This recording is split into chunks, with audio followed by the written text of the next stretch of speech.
Miles Garrett takes us on a trip down memory lane.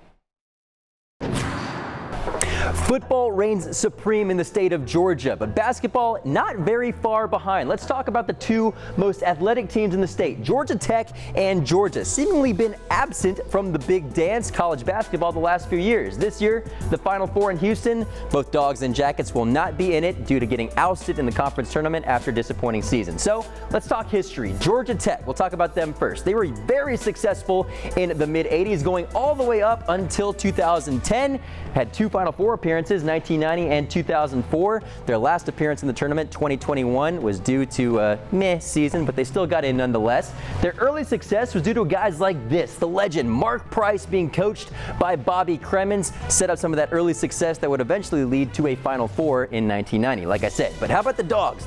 The 80s, the 90s, a little bit sporadic, not quite as successful as Georgia Tech, but still, they were usually in the tournament making a little bit of noise. Part of their success early on, number 21. You know him from the Hawks. He was balling for the Dogs pretty early in his career too. Dominique Wilkins, the human highlight reel. So what's the state of both programs now? Well, Josh Pastner just recently let go by Georgia Tech. Mike White just finished up his first season for the Dogs after a pretty promising first year. Both programs looking to enhance what they've done the last two seasons. But that leads us to Kennesaw State, the current king of the court in the Peach State. They're the only team in Georgia that will be making an appearance in the big dance. Georgia Tech and Georgia hoping to have some similar success by retaining the talent after losing guys to states like Kentucky, North Carolina, schools like Duke, hoping to turn March Madness back to the greatness that it once was in this state in the 80s and 90s.